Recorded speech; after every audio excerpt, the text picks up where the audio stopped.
Clases, cuna, cuna. Mande a su niño a la cuna, hermano. Aquí no aprende nada su niño. Y más con este calor, se desesperan más entre el calor de los adultos y se incomodan e incomodan. Se incomodan ellos e incomodan a los demás. Todos los papás y padres, mejor dicho, todos los papás e hijos y padres que estén interesados en una instrucción de cómo estudiar en la universidad, también pueden ir a la clase que va a dar nuestra querida Madeline Pérez en la segunda planta. Los que quieren instrucción sobre este asunto de la universidad, pueden ir aquí a la segunda planta con Madeline Pérez. Ok, hermanos, y usted que se queda aquí conmigo, vayan al Salmo 19:12. Salmo 19:12. Salmo 19:12. Después del servicio espero al hermano Plancarte, hermano Rodríguez y hermanos, bueno, ya notifiqué lo de mi clase, ¿verdad? Salmo 19:12. Salmo 19:12. ¿Lo tiene, hermano? Ok. Dice, ¿quién podrá entender sus propios errores? Líbrame de los que me son ocultos. ¿Quién podrá entender sus propios errores? Líbrame de los que me son ocultos. Dios bendiga su palabra. Al sermón de hoy le hemos titulado Cámbiame, Señor. Cámbiame, Señor. Bueno, resulta que nosotros estamos en un mundo cambiante, en todo sentido, en todo sentido. Y algo interesante es que el cristiano de verdad, por cierto, valga como un paréntesis, este miércoles pasado estábamos estudiando con relación a los hermanos que vienen a estudiar la Biblia conmigo. Estábamos viendo de que la misma Biblia y en primera y segunda de Juan exterioriza el gran problema que mucha gente llamada anticristo salió de las iglesias en los tiempos del apóstol Juan. Imagínense, ya existían los anticristos. Y dice, y han salido de nosotros. Y algo interesante, ¿por qué razón alguien que se ha sentado en una silla, en una butaca, en una banca de una iglesia, sea iglesia grande, iglesia pequeña, pero llámese iglesia cristiana, por qué de repente puede ser considerado de parte de Dios como un anticristo? Bueno, porque él entró a la iglesia. Esa persona entró a la iglesia, pero las cosas de la iglesia no entraron en el corazón de esa persona. Y por eso es importante el asunto del cambio. Nosotros tenemos que entender que el cambio que Dios demanda, fíjese que cuando el Señor Jesucristo llamó a un grupo de personas para hacerlos discípulos de Él, algo importante es que les quería dar una misión, y la misión era que fueran y predicaran el Evangelio. Tenían que llevar un mensaje del reino de Cristo. El Señor, al igual que Juan el Bautista, comenzó diciendo, arrepentíos porque el reino de los cielos se ha acercado. Y el asunto era llevar un mensaje del reino a las personas que necesitamos del reino. Y vale decir que todos necesitamos del reino, amén. Y algo interesante con relación a esto es que el Señor, para poder llevar ese reino a todos los demás, les escogió a varias personas, y entre ellos escogió a un grupo de hombres que le llamó discípulos. Y fíjese qué interesante, el Señor desde que los tomó, prácticamente estos discípulos estuvieron con nuestro Señor Jesucristo solo año y medio. No estuvieron mucho tiempo, aunque el ministerio de él duró 3 años. El tiempo que estuvieron estos hombres con el Señor Jesús fue año y medio. ¿Y qué fue lo que vieron en el Señor Jesús? Cómo él se conducía delante de Dios y cómo se vivía una vida cristiana, por decirlo así. Aunque él, siendo el fundador del cristianismo, no era cristiano, sino que era judío. Curioso, ¿verdad? Pero bueno, el punto es que todos los que después venimos a caer en la fe de Cristo somos llamados cristianos. Y él les enseñó algo importante, cómo ser cristianos. ¿Y qué hizo él? ¿Cuál fue la mejor lección que nuestro Señor Jesucristo le dio a sus discípulos? Cómo se vivía cada día esa relación con Dios. Entonces es interesante ver que el Señor Jesús escoge a 12 discípulos, a los cuales después le llamó apóstoles. Y estos hombres tenían un montón de problemas internos, un montón de problemas personales, tenían una serie de complejos, tenían una serie de asuntos que tenían que arreglar en su carácter. Quizás algunos tenían complejo de superioridad, otros tenían quizás complejo de inferioridad, otros eran un poco rebeldes, otros eran un poco groseros, otros eran un poco arrogantes, otros eran un poco hipócritas. Todos tenían problemas, pero algo interesante, el Señor, para hacer su obra, no dijo: me arrepiento de haber escogido a fulano, a sutano o a mengano. Aún no se arrepintió de haber escogido a Judas, sabiendo que Judas lo iba a entregar, ¿sí o no? Judas lo iba a entregar, pero algo interesante es que en ningún momento nuestro Señor Jesucristo cambió a ninguno de sus discípulos, pero Él sabía que tenía que ejercer cambios en el corazón del hombre, adentro del hombre. ¿Por qué razón? Porque el Señor nos acepta como somos, y como usted y yo somos, así nos quiere usar Dios. Dios no quiere usar a otra persona en lugar suyo, Dios lo quiere usar a usted para llevar ese mensaje del evangelio. Pero algo importante es que, aunque Dios no me quiere cambiar a mí por otra persona, sí me quiere cambiar a mí en mi manera tal vez de pensar, o en mi manera de ver las cosas, o en mi manera de cómo yo resuelvo las cosas, o en mi manera de cómo yo enfrento los problemas, o en mi manera de cómo yo me asusto con los terremotos. ¿Por qué? Porque ahí se nos prueba la fe, ¿verdad? Dicen que una vez hubo un gran terremoto y todo el mundo corría, y salió una ancianita a apoyarse así en la columna de su puerta, y salió a la calle y vio como todo el mundo corría, y le preguntaron que por qué no se asustaba, que por qué estaba tan tranquila, y ella dijo: estoy tan maravillada de ver qué grande es el poder de mi Dios para mover la tierra. O sea que ella estaba estupefacta, ella estaba anonadada, ella estaba impresionada de ver el poder de Dios, cómo sacudía la tierra. Y algo que me imagino que esa sabia anciana entendió es que corriera donde corriera, no había salvación si Dios decidía que ella muriera ese día. Entonces, ¿por qué le digo yo esto? Bueno, hermanos, porque Dios quiere trabajar con cada uno de nosotros. Diga conmigo: Dios quiere trabajar conmigo. Y el trabajo que Dios quiere hacer con usted, hermano, lo va a hacer.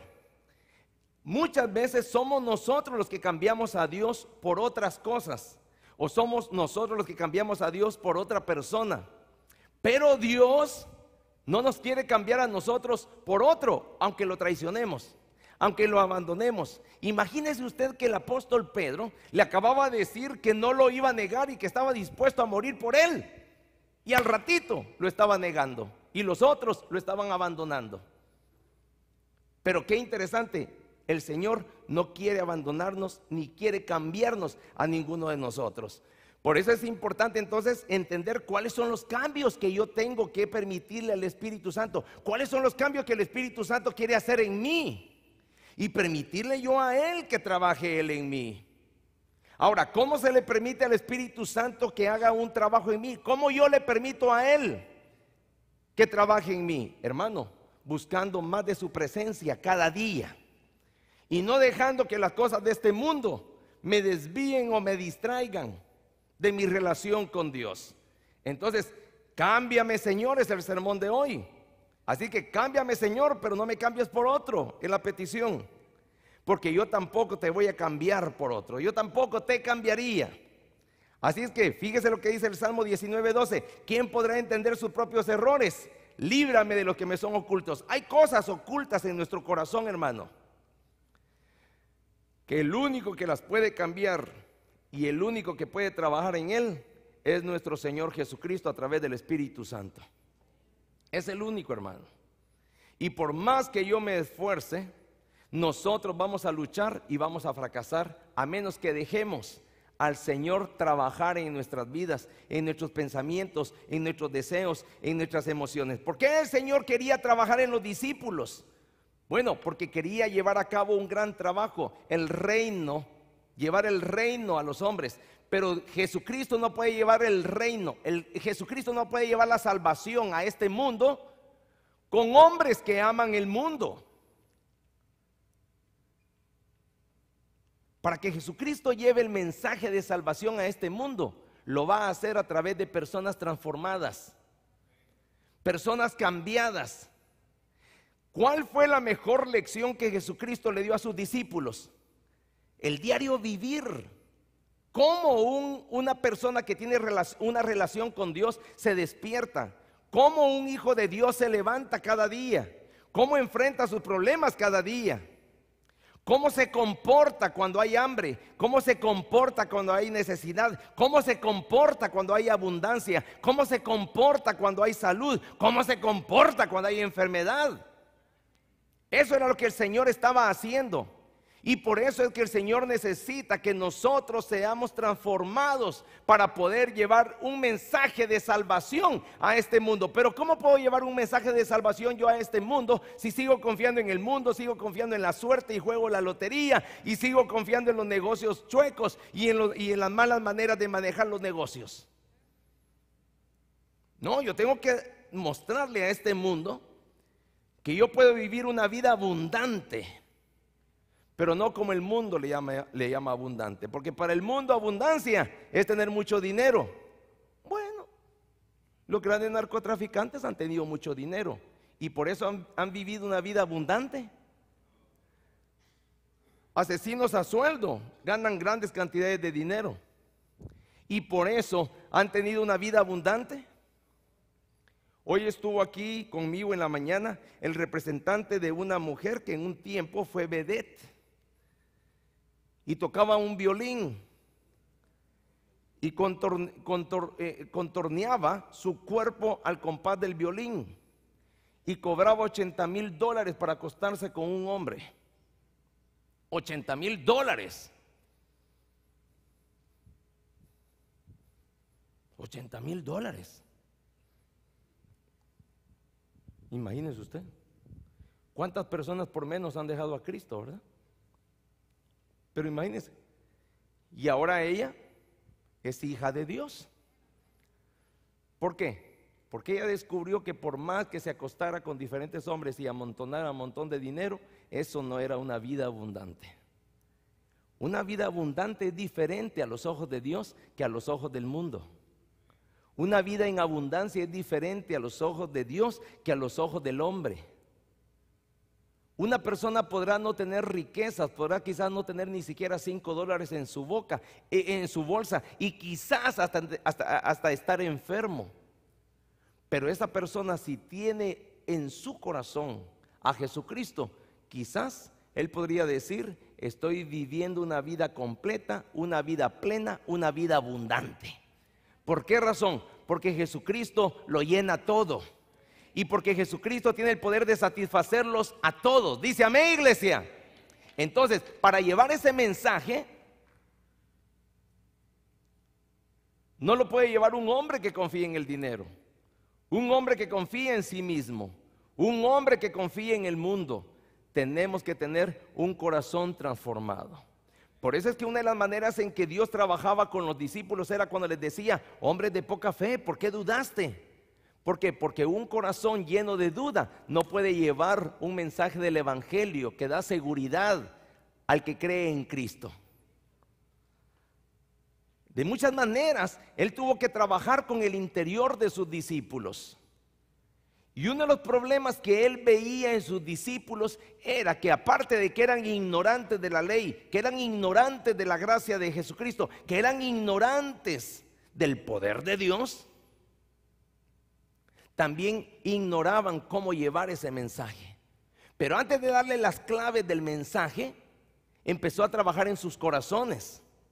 Y una de las cosas que trabajó fielmente el Señor Jesús, como un cirujano trabaja con su bisturí cuando hace una operación de corazón abierto. Y yo no sé cuántas personas, ¿habrá alguien aquí que ha sufrido una operación a corazón abierto? ¿Habrá alguien?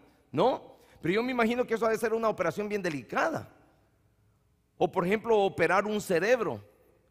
Y yo creo que el cirujano, el neurocirujano o el cardiocirujano no puede darse el lujo de equivocarse.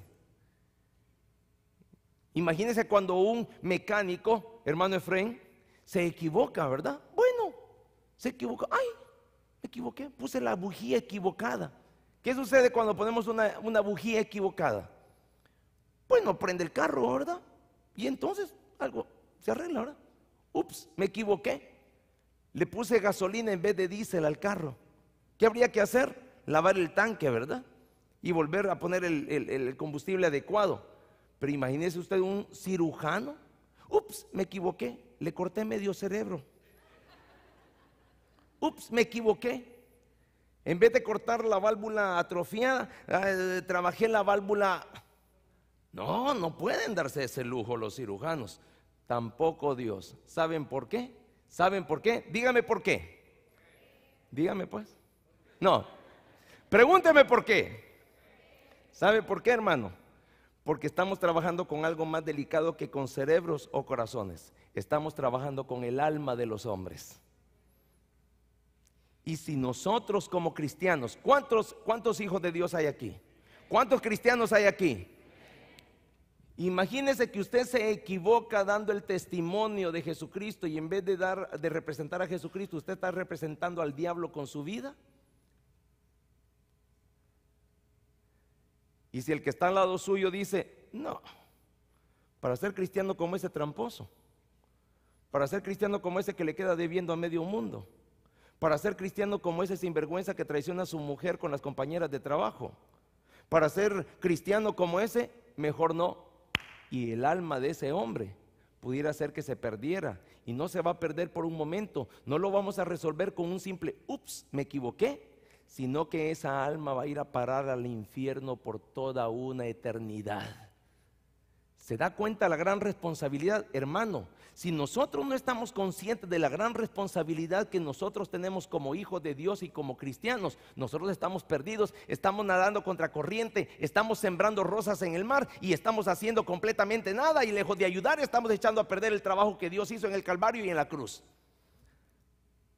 Tan importante era el trabajo que el Señor Jesucristo vino a hacer, que Él dio su propia vida. Póngase a pensar en eso, hermano. ¿Quién da su vida a cambio de algo? Nadie. Nadie. Todos tenemos cierto límite para dar un poco de nosotros por los demás o aún por nuestros propios ideales, pero nadie da su vida. Si en este momento empezara a incendiarse este edificio y tenemos a nuestros hijos ahí en esas aulas y llegáramos al momento crucial de tener que decidir por la vida del hijo o por nuestra vida, muchos de nosotros decidiríamos por salvarnos a nosotros mismos, porque muchas personas han hecho eso. Han visto al hijo casi ahogándose y han tratado de ayudarle, pero cuando ven que es imposible, lo han dejado ir. No se ahogan con la criatura, no se ahogan con el hijo. Nosotros decimos, yo por mi hijo estoy dispuesto a dar la vida, pero no estamos dispuestos a ayudarle cuando es drogadicto. No estamos muchos dispuestos a ayudarle cuando están pasando por el alcohol. Los abandonamos cuando están cometiendo un error. Cuando más nos necesitan es cuando quizás les damos la espalda y decimos que estamos dispuestos a dar la vida por ellos. O le decimos a la mamá o al papá o al abuelo o a la abuela, yo doy la vida por ti. Pero a la hora de las horas no es así, porque a la hora de las horas Dios nos ha hecho con ciertas condiciones donde tenemos que pensar nosotros en nosotros mismos primero antes de pensar en los demás. Dios nos ha hecho así, no se sienta culpable. Por tanto, es de elogiar y es de aplaudir a nuestro Señor Jesucristo, que Él estuvo dispuesto a darlo todo por cada uno de nosotros. Aun cuando no habíamos nacido, Él estaba muriendo por usted y por mí. Denle un aplauso al Señor, hermano, si lo va a hacer. Imagínese usted. Entonces, cuando el Señor Jesucristo lleva a cabo una operación tan delicada y tan importante y tan calculada como lo hizo Él cuando nació, la manera en que Él nace es un milagro. La manera en que Él crece es un milagro. La manera en que Él se relaciona con el Padre, con la Madre y con José, con María y con sus hermanos y con todo lo que fue un milagro. Y la manera en que Él muere, todo fue un milagro. Todo estaba completamente calculado. ¿Por qué razón? Porque se debía todo y todo estaba relacionado con la salvación del alma del hombre. Por eso es que un trabajo nosotros estamos acostumbrados a pensar así. Puedo tener un pie en la cantina y puedo tener un pie en la iglesia. Puedo tener un pie en la casa del amante y puedo tener un pie en la casa de la esposa o del esposo. Puedo tener un pie en las cosas del mundo y puedo tener un pie en las cosas de la iglesia. Pero no es así. Porque si nosotros nos fijamos, el Señor Jesús trabajó como un cirujano en el corazón espiritual de sus discípulos. Por ejemplo, vaya conmigo a Mateo 6:30. Mateo 6:30. El Señor quería que los discípulos tuvieran mucha fe. ¿Por qué razón, hermano? ¿Por qué razón la gente tiene que tener mucha fe para hacer la obra de Dios? Porque la falta de fe hace que las personas tengan temor a diferentes cosas. Y el temor ocupa mucho de nuestra mente, nos distrae, nos concentramos demasiado en las cosas que nos dan temor. Cuando nos dan un diagnóstico que tenemos un cáncer, cuando nos dan un diagnóstico de que vamos a perder a un hijo, a un ser amado, nos concentramos tanto en nuestro mal que dejamos de concentrar, dejamos de ver a aquel que nos puede salvar de ese mal. Y por eso el Señor trabajó de manera fina el concepto de la fe. Fíjese qué interesante allí lo que le dice en Mateo 6:30. Y si la hierba del campo que hoy es y mañana se echa en el horno, Dios la viste así, ¿no hará mucho más a vosotros, hombres de poca fe? ¿Qué les estaba diciendo? Que de un momento a otro nosotros, por la amenaza de la pobreza, o no solo amenaza, sino que por el hecho de caer en la pobreza, de repente podemos perder nosotros el objetivo principal de servirle a Dios, de glorificar el nombre de Dios. ¿Qué pasaría si nosotros, yo lo pregunto por mí mismo, ¿qué pasaría si nosotros por asuntos de finanzas tuviéramos que perder esta propiedad y no tuviéramos ya este edificio? La pregunta es para mí, ¿seguiría yo predicando a Jesucristo? ¿Seguiría yo sirviéndole a Dios? ¿Qué pasaría si yo ya no tuviera este micrófono para poder transmitir mi voz desde aquí hasta donde está usted? ¿Qué pasaría? ¿Qué pasaría? La respuesta Dios la sabe. Y Dios sabe lo que yo he hecho en el pasado y lo que puedo hacer en el futuro también. Pero la pregunta es, ¿el trabajo solamente es por un hombre nada más? ¿El trabajo de llevar el evangelio es solamente trabajo mío, pues? ¿Es trabajo de quién? De todos nosotros. Pero Dios no puede trabajar en nosotros si Él no nos ha transformado primero. ¿Cómo podemos llevarle nosotros un mensaje de seguridad al mundo si nosotros todavía le seguimos teniendo miedo a quedarnos pobres? ¿Cuánta gente está dispuesta a pegarse un tiro en la cabeza porque cayó en bancarrota, porque perdió una casa, porque perdió cosas materiales? ¿Cuántos de nosotros quizás, ojalá que no, pero hemos acariciado la idea de acabar con nuestra existencia porque no nos están saliendo bien las cosas en el área financiera?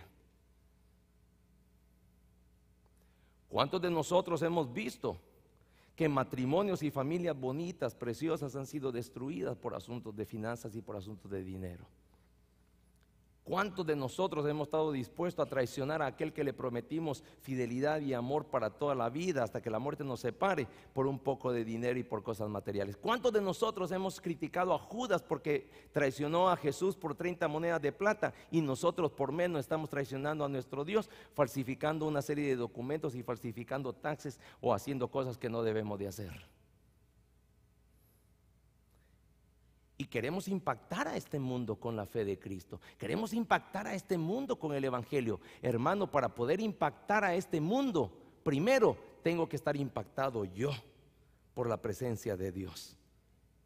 Para yo poder impactar a los demás, yo tengo que tener, para poder dar, tengo que tener primero en mi corazón lo que voy a dar.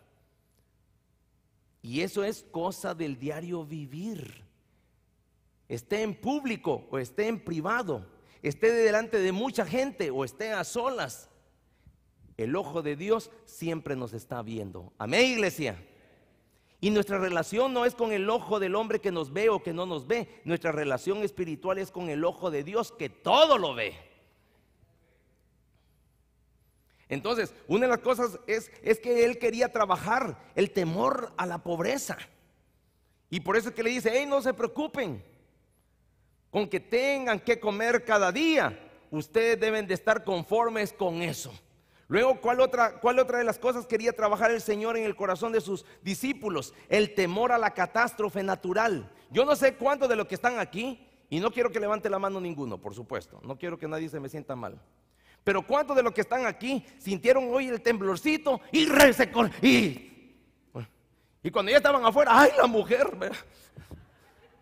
¿Ah? ¡Oh, el niño! ¡Oh! Hermano, las catástrofes naturales son del diario vivir en la vida del hombre.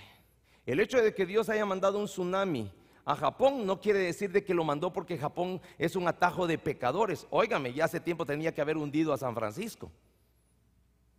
O hace tiempo tenía que haber hundido a Brasil. O hace tiempo tenía que haber hundido el sur de California. Dios no manda una catástrofe sencillamente porque hay un atajo de pecadores en ese lugar. También ahí hay iglesias que predican a Jesucristo. También en Japón habían pastores y misioneros que estaban predicando a Jesús ese día. Las catástrofes naturales van a venir aunque nosotros no querramos. Todos nosotros vivimos en la falla de San Andrés, todos lo sabemos.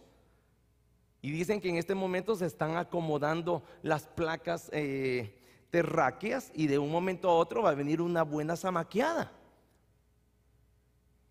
Y ahí es el tiempo de bailar la Macarena, ¿me entiende? Usted glorifique a Dios, hermano, con su vida. Ahí quiero ver yo a todos estos que tiemblan y que hacen un montón de tonteras. Por Dios, a ver qué es lo que hay en el corazón. Ahí quiero ver yo a los que dicen hablar en lenguas, a ver si se van a poner a hablar en lenguas. ¿Por qué razón, hermano? Porque Dios, para poder transmitir su evangelio, para poder transmitir el reino de Dios, no lo hace a través de la lengua de la carne, lo hace a través del corazón del hombre. Y la fe de la que estamos hablando hoy, esa fe en la cual trabajó nuestro Señor Jesucristo en cada uno de sus discípulos, esa fe no está en la carne, ni está en la sangre, está en la mente. Está en el corazón, está en las decisiones, está en el sentimiento, está en el testimonio, está en el diario vivir, está en la manera en que me relaciono con mi cónyuge y en la manera que me relaciono yo con mis hijos y en la manera que me relaciono yo con los demás. Allí está la fe de nuestro Señor Jesucristo. Dice amén, iglesia. Por eso es que a Dios no le impresionaban los que decían grandes cosas como los fariseos, escribas o saduceos. Por eso es que Dios no escogió de la élite de ellos, de estos grandes religiosos. No escogió ni a uno de ellos. Escogió de lo más común, como usted y yo. Hermano, ¿sabe por qué Dios me escogió a mí? Hermano, ¿sabe usted por qué Dios me escogió a mí? ¿Sabe por qué? Porque yo soy el más burro de toda la tierra. Y porque yo soy lo peor. Soy lo más débil. Y muchas veces creemos que Dios nos debe algo porque le estamos sirviendo a Él. Él nos ha escogido a nosotros porque siendo lo más débil, Él va a glorificar lo más grande. ¿Y qué es lo más grande? Si no es su propio nombre. Dígame usted, iglesia. Él es lo más grande para cualquier ser humano, iglesia. Tanto en aquellos tiempos como en los días de hoy. Si muchas veces podemos hablar bien, si muchas veces podemos transmitir el evangelio como lo hacemos, no es por nosotros, hermanos, es sencillamente por el amor y la misericordia del Espíritu Santo de Dios. Solamente, iglesia, solamente, iglesia. Quien se gloría porque es profeta, quien se gloría porque es apóstol, quien se gloría porque es pastor, quien se gloría porque es reverendo, quien se gloría se está glorificando en sí mismo y está robándole lo que le pertenece a Dios. Dios tiene su propia gloria y la gloria de Dios es intocable. Hermanos, para hacer un trabajo para Dios, nosotros tenemos que dar una muestra de que hemos cambiado por la palabra de Dios. Muchas veces la mayoría de los cristianos hemos sido confundidos. La mayoría de los cristianos estamos viviendo una doble vida. La mayoría de los cristianos tenemos una doble cara. Y Dios no trabaja en esas personas, hermanos. Yo puedo engañar al hombre por un momento, pero a Dios nunca lo puedo engañar.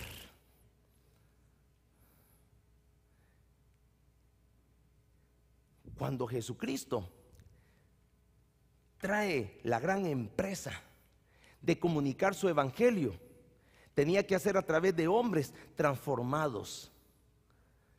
No transformados por fuera, eso es lo que menos importa. Al final de cuentas se va a convertir en tierra. Al final de cuentas todos nos vamos a podrir en la tumba. Transformados en el corazón. En Mateo 8:26 les dice, Él les dijo: ¿por qué teméis, hombres de poca fe? Entonces levantándose reprendió a los vientos y al mar, y se hizo grande bonanza. ¿Ah? Diga conmigo: Jesús tiene poder. Dígalo conmigo, hermano, si lo cree, pues. Jesús tiene poder sobre la naturaleza. Sí, hermano.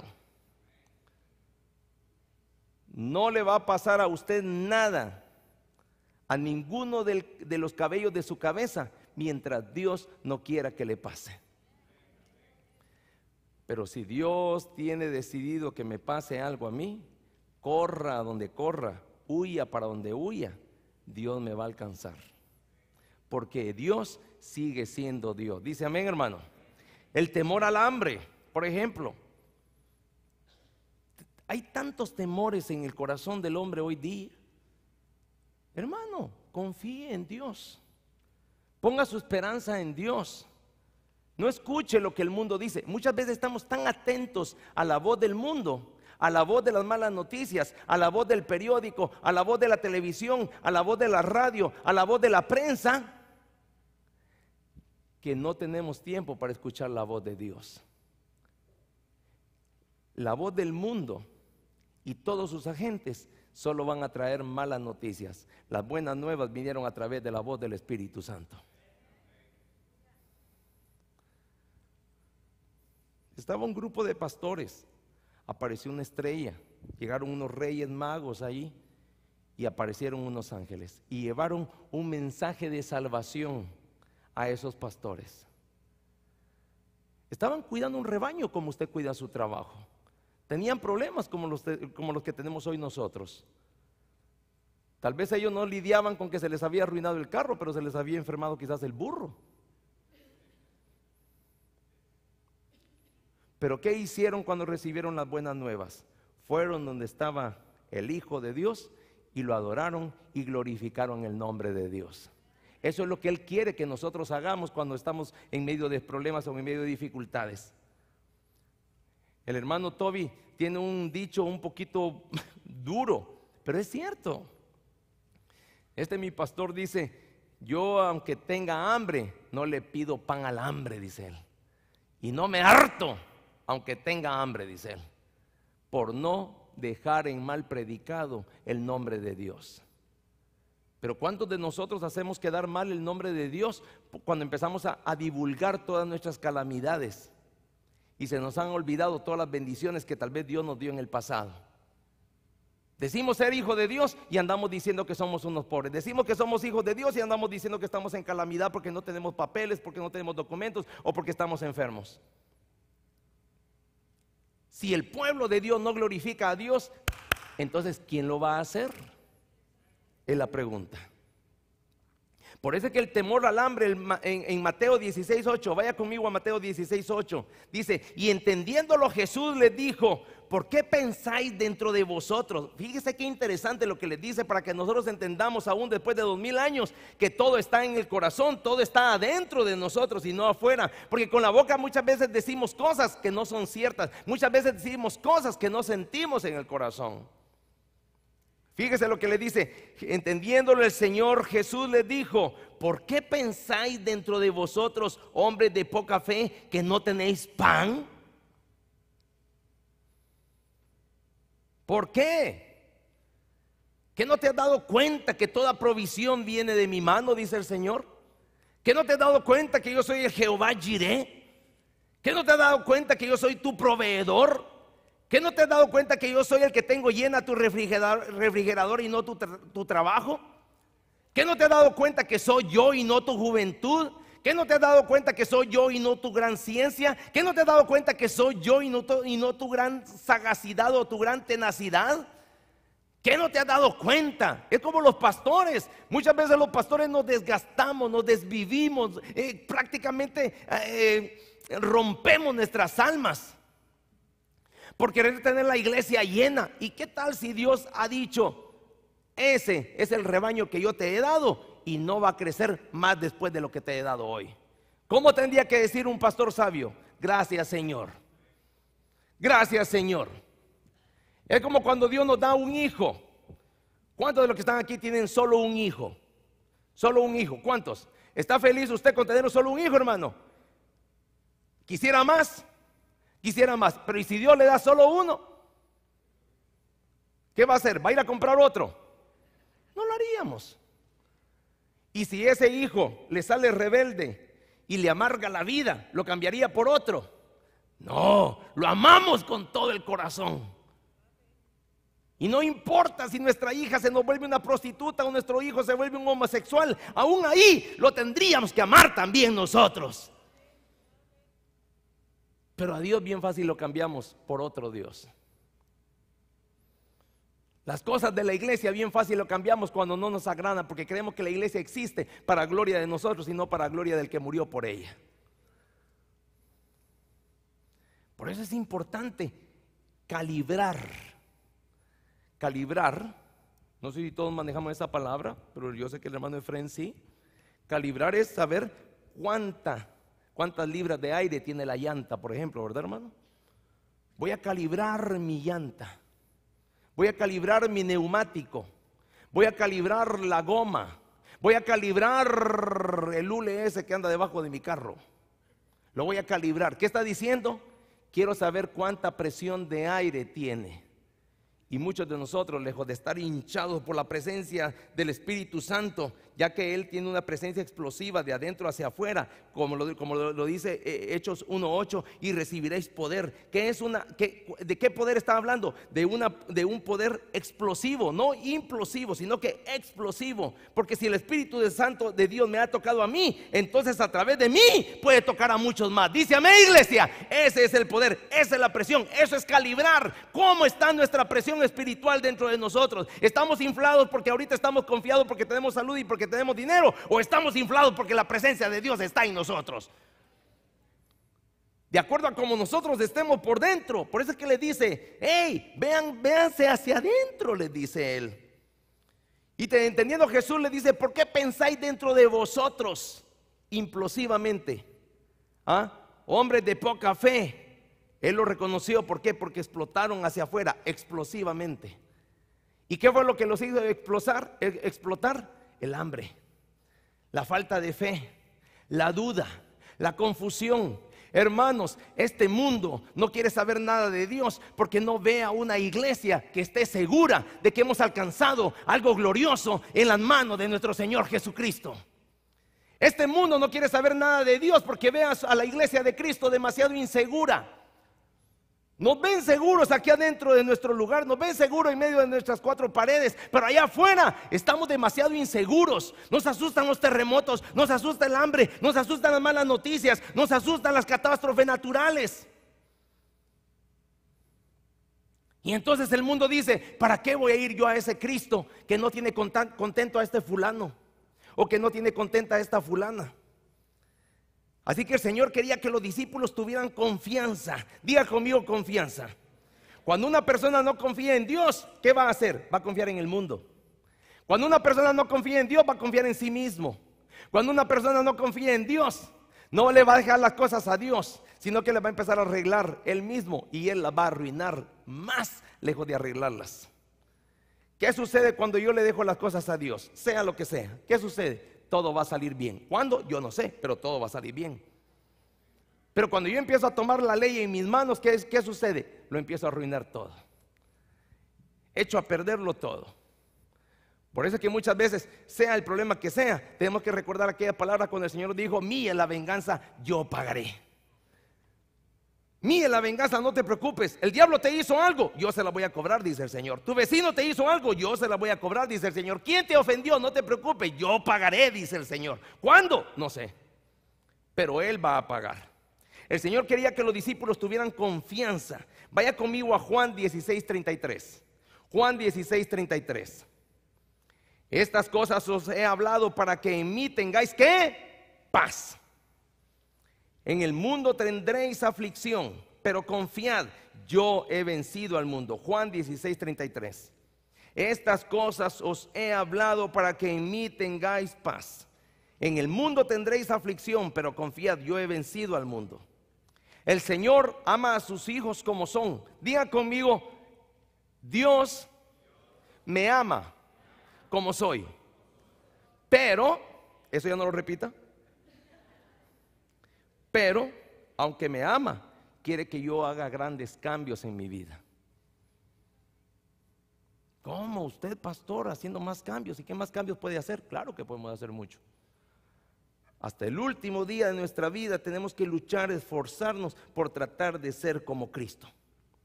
Cada día, hermano, cada día, iglesia. El Señor nos ama como somos, pero quiere que hagamos grandes cambios en nuestras vidas. El Señor ama a sus hijos como son. Mire lo que dice Juan 13:1. Escúchelo, Juan 13:1. Antes de la fiesta de la Pascua, sabiendo Jesús que su hora había llegado para que pasase de este mundo al Padre, como había amado a los suyos que estaban en el mundo, los amó hasta el fin. El verdadero amor, hermano, escúcheme aquí. El verdadero amor no se arregla cambiando a una persona por otra. Eso lo hacen los del mundo. Ya no soy feliz con esta mujer, la voy a cambiar por otra. Ya no soy feliz con este hombre, lo voy a cambiar por otro. Ya no soy feliz con este trabajo, voy a cambiar hacia otro. Pero el verdadero amor no hace cambios de personas. Judas traicionó a Jesús porque él decidió traicionarlo y abandonarlo. Pero en el corazón de Jesús, al igual que en la mesa de él, había un lugar para Judas. Judas mojó en el mismo plato el pan cuando el Señor lo mojaba también. Yo le aseguro que por la saliva hubo intercambio de ADN de Jesús hacia Judas y de Judas hacia Jesús. Si usted y yo comiéramos con nuestra mano en el mismo plato, lo más seguro que cualquier rato yo me voy a estar comiendo su saliva y usted la mía. Hasta allí llegaba la relación de Cristo con sus discípulos. Pero ¿por qué aún habiendo intercambiado saliva, Judas pudo abandonar y traicionar a Jesús? Porque el corazón de Judas no había sido transformado. Entonces, es importante ver que el Señor ama a sus hijos, pero así como Él nos ama a nosotros, Él espera que nosotros también le amemos a Él. Dice amén, hermano.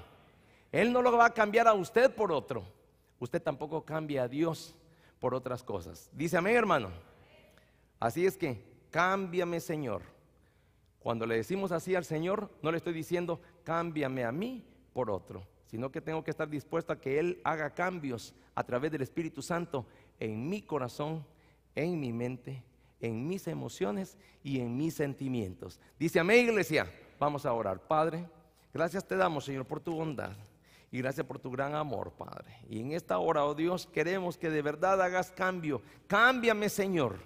Yo sé que todavía sigo siendo propenso al cambio, pero qué bueno que sea tu mano la que haga cambio en nuestros corazones y no este mundo, Padre. Ya no queremos ser como este mundo. No queremos parecernos a este mundo. Queremos ser imagen y semejanza tuya, bendito Dios. Por tanto, te damos gracias. Y en esta hora, mientras la iglesia ora, tal vez hay alguien que dice: yo quiero sufrir una transformación radical. Yo quiero sufrir un cambio sin igual. Yo quiero ser diferente. Yo quiero ser como Jesús. Si usted confiesa esas palabras en su corazón, lo que usted tiene que hacer hoy es acepte entonces a Jesús en su corazón hoy, en este mismo momento. Si lo quiere hacer, levante su mano allí donde está. Levante su mano en señal de que recibe a Jesús en su corazón, en señal de que recibe a Jesús como su Salvador personal. ¿Lo quiere hacer? levante su mano allí donde está. ¿Habrá alguien que lo quiere hacer? ¿Habrá alguien? Gloria a Dios. Gloria a Dios. Gloria a Dios. ¿Habrá alguien más que quiera recibir a Jesús en su corazón? ¿Habrá alguien más? Ven aquí al frente, ven aquí al frente. Hi, hermano. ¿Cómo está? Bien. ¿Cuál es su nombre, hermano? Jimmy Orellana. Hermano Jimmy, Dios le bendiga, hermano. Tenemos ratos de conocernos, ¿verdad? Pero le damos gracias a Dios porque por fe vamos a confesar que es el Señor el que ha tocado el corazón, amén. Y que es el Espíritu Santo. Y cuando nosotros tomamos una decisión como esta, es porque le estamos diciendo a Dios: estoy cansado de este mundo, estoy cansado de todo lo que he hecho, quiero que tú empieces a actuar en mi vida, amén, hermano. Así que vamos a orarle al Señor de esta manera. Confiese conmigo: Señor Jesús, yo confieso que soy pecador, me arrepiento, Señor, y límpiame y hazme digno para una salvación como la tuya. En esta hora, Padre, te reconozco como mi Señor y Salvador de mi vida, y te doy gracias por tu gran paciencia y por tu gran amor, porque me has rescatado del infierno para hacerme heredero del cielo y la vida eterna. Te confieso, Jesús, como mi Dios, mi Señor y mi Salvador. Y también confieso que todo mi ser te pertenece. Por tanto, Señor, haz cambios en mi vida para tu gloria. En Cristo hemos orado. Amén y amén. Gloria a Dios, Jimmy. Dios me lo bendiga. Amén. Gloria a Dios. Vamos a pasar con el hermano. ¿No han venido los hermanos Ortiz? ¿No? ¿No? ¿Alguien que me le pueda dar? Hermano Juan, venga para acá, hermano. 2 minutos con el hermano Juan. Vamos a ir aquí al salón 7. Aquí, Jimmy. Aquí. ¿Pueden abrir esa puerta, hermano, por favor? Gracias. Iglesia, póngase de pie. Y lo vamos a despedir en este momento. Padre, nos vamos de este lugar, mano de tu presencia. Y úsanos, Señor, para que seamos luz en medio de las tinieblas. En Cristo Jesús. Amén y amén. Hermano, estamos despedidos. Que Dios le bendiga. No olvide, mañana oración a las 7 de la mañana. Oración con el pastor a las 10 de la mañana. Y también el domingo hay escuela dominical a las 9. Servicio a las 10 y servicio a las 12. No venga solo, traiga invitados. Vamos a tener más frío este lugar el domingo. Así es que traiga toda la familia, traiga todos sus amigos. Que Dios le bendiga.